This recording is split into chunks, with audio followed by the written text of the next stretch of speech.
আসসালামু আলাইকুম, কেমন আছেন সবাই? আশা করি ভালো আছেন। আমি আলহামদুলিল্লাহ ভালো। ঠিক এই মুহূর্তে আমি আছি ঘুমন্ত সাগর পাড়ের দেশ লেবাননে। তো আজকে কথা বলবো লেবাননের বর্তমান পরিস্থিতি নিয়ে। তো গতকালকে এক ভাই আমাকে বাংলাদেশ থেকে মেসেঞ্জারে নক করছেন। তিনি জানতে চাইছেন যে বর্তমান লেবাননের পরিস্থিতি কেমন। তো তিনি আমাকে জানাইছেন যে তার ভিসা বের হয়েছে, সে আসবে কি না, আসলে কেমন হবে।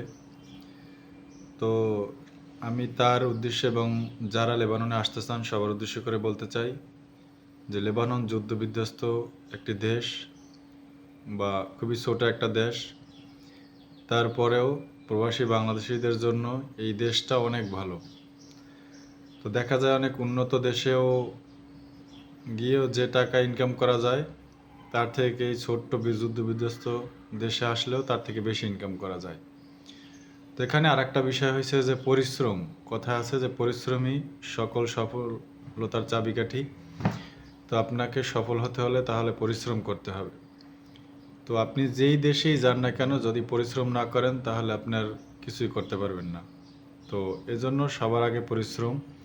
তো এই দেশটাতে আসলে বর্তমানে একটু কষ্ট করলে, একটু পরিশ্রম করে কাজ করলে আপনি মাসে 60 থেকে 70 অথবা 1 লাখ টাকাও ইনকাম করতে পারবেন।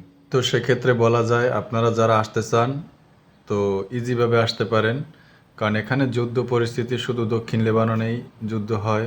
এটা অনেকবারই হয়, মাঝে মাঝেই হয়, কিছুদিন পর পরই হয়।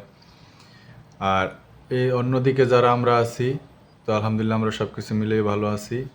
তো আপনি চাইলে আসতে পারেন খুব ইজিভাবে, এবং এসে পরিশ্রম করলে আপনিও সফল হতে পারবেন।